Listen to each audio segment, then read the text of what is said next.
FOOTY258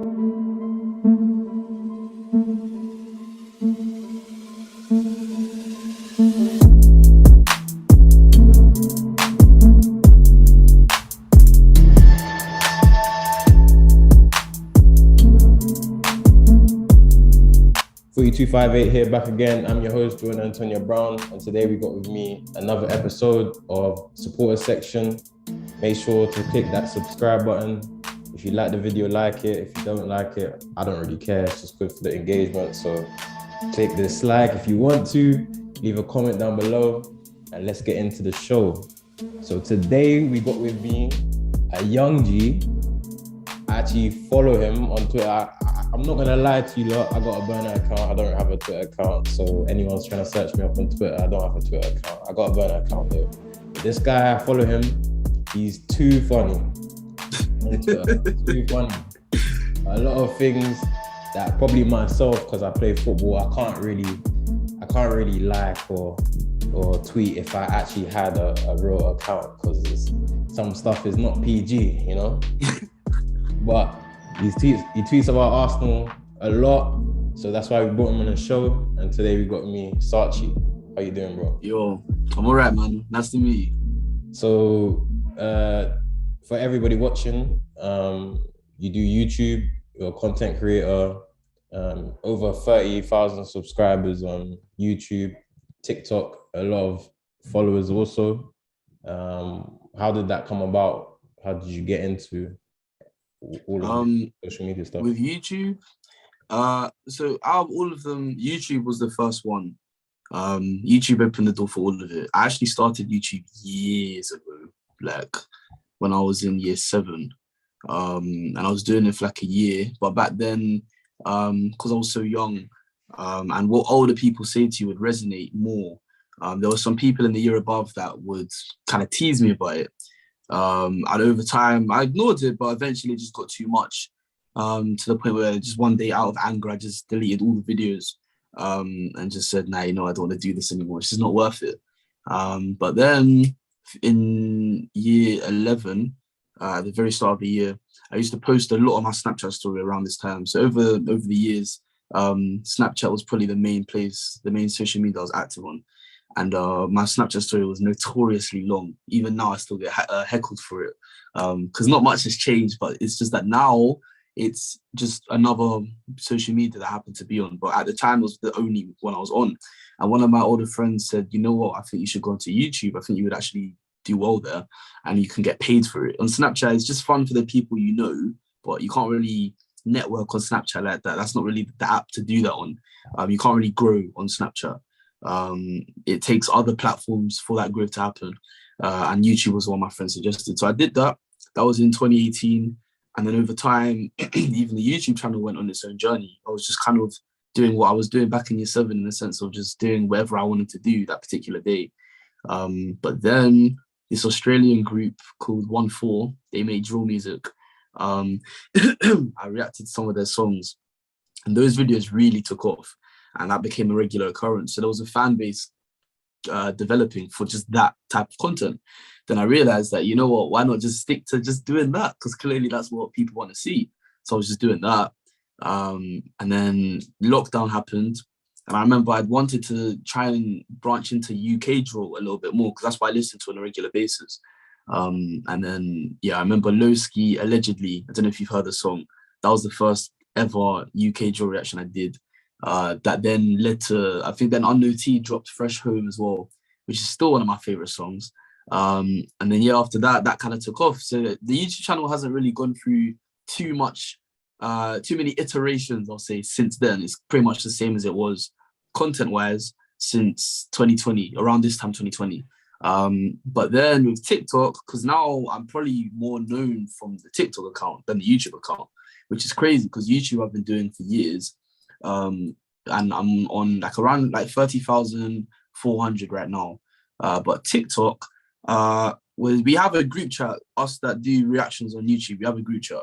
And I remember I suggested to the group chat around this time last year that TikTok would be a very good place to be, in terms of just putting clips from our channels onto there, because their algorithm on TikTok is much more It's much more active than on YouTube in the sense that like it really, really promotes your content. So if you put it onto TikTok, then more people know who you are, and you can drive that traffic to the channel.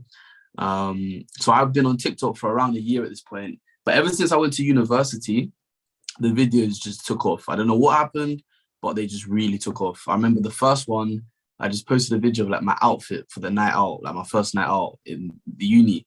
That one now is on like 400,000 views. And then I posted a follow-up of that one to the actual night out itself, which is on like 400,000 as well. And then I posted one of like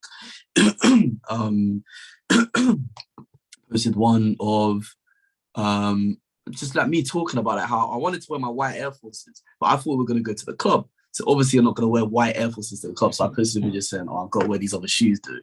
Even that one hit 300,000. And then for like a period of like 2 months, every single TikTok I did, like there would even be ones I'm just replying to comments that's stupid, staring at the screen in silence, and it would hit 100,000. Don't know what happened. But yeah, that's pretty much ever since, that's kind of what I've been doing. And then obviously you follow me on Twitter, you see what happens on Twitter as well. So yeah, Twitter's a place I'm on most of the time because it's just really fun. It's just fun to see what you want. I have a burner as well that I say like the real crazy stuff on, because there's times like there's just times that like I got dragged a lot last year, man. I'm sure you saw some of it. I went through a lot on the app last year. But this year I'm trying to take on this year with a different approach, just being a bit more cautious. So yeah, really I'm more active on my burner now. But yeah, that's pretty much everything we're doing. And then Instagram, everyone has their own Instagram.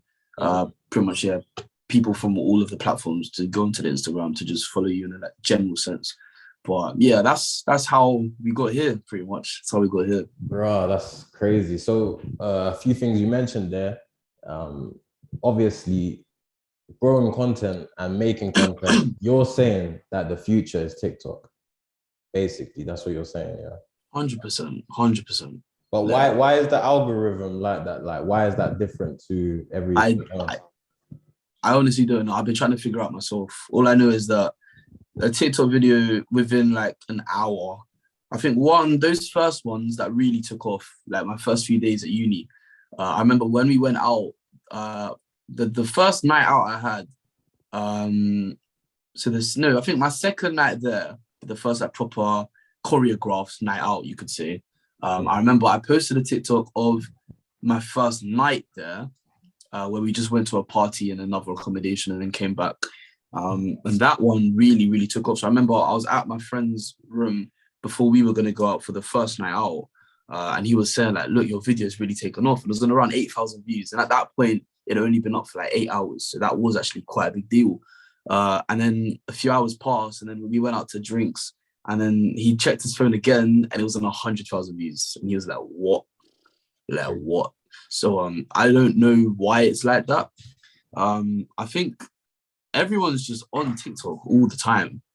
And the algorithm really pushes out all types of content. I think if people are enjoying the video, then the app works really hard to make sure more people can see it. But there's no real way of really working that out. It feels very random. From someone who has had a lot of videos hit the For You page, there's no sense of control over it. Like in terms of as the creator, on the creator side, you just got to make sure the video is as good as it is, as good as you can possibly make it. The better you make the video, then the more likely it is to get pushed out by the app. Yeah, so that's crazy, man. The world's changing, and I've gone from dial-up internet. I've gone from Nokias. I've gone from Sony Ericssons all the way to Blackberries. All this era, and then now we got apps on our phone and TikTok. And it's madness. But I think the young generation, they're the ones who are killing it right now. And it's always going to be like that. It's never going to be anything different. The young generation is always going to be the ones who are the innovators, the ones creating the best content, the ones that are getting the most views. When I say young, I'm saying even younger than me, to be honest. I'm 25. How old are you? 19. 19. So yeah, I think your age group and around about your age, you can be yourself, you know. When you get to my age, I think people might start looking at you a bit differently if you're just trying to do YouTube and just trying to do content. So for my advice to you is just keep going, man, and just keep pushing out the content, because these are your golden years to, you know, solidify what you can be in the future, you know. But Literally. yeah, talking about football though, like describe your background in football. What made you fall in love with football? Why did you end up supporting Arsenal? I'm too old now to remember when I initially got into football, but I've been told the stories of from when I was as young as 2, 3. My neighbor would like teach me how to play football, so I'd go out and play all the time. But yeah, growing up supporting Arsenal, I remember the first team I was like vaguely affiliated to was United before I'd really actually settled down and realized I had to pick a team. Okay. And the story behind that is that the guy that used to pick us up from school, his son was like my proper role model growing up. When he was in year 6, I was in year 3, and the school had this system of like buddies where they would get the older students in the school to link up with the younger students to like help them in. And coincidentally, because his dad had already been driving us to school for around 3 years at this point. So when I moved into the new school, moved into year 3, it was pure coincidence that he ended up being my buddy. And so I was around him a lot. We'd play FIFA every Friday after school at his house. And naturally, he would always pick United. But I remember, no, I would pick Arsenal as well. Because by year 3, I'd already picked what team I wanted to be. That was Arsenal. My best friend, Ollie, growing up, was a huge Arsenal fan. And yeah, I just remember one day I was at his house. He said, "What team do you support?" I said, "I don't really support a team." He said, "Pick the Arsenal then." And I was like, "Yeah, okay, fair enough. Let's see why not." But we were all right back then. This was around 2010. So the United team I'd vaguely been following. That's why I've always been Ronaldo over Messi, because from young, the only affiliation I really had in football was the team Ronaldo played for. So I've always really been Ronaldo over Messi. That's never going to change. But in terms of Arsenal, yeah, so 2010 times we had Van Persie, we had Adebayor, Nasri. Like our team was all right. This is when we used to always finish top 4. So we were always one of the best teams in the league. We were just never there to win the league. But yeah, and then I remember so the guy who drove us to school, he actually had a football camp that he ran every single Saturday.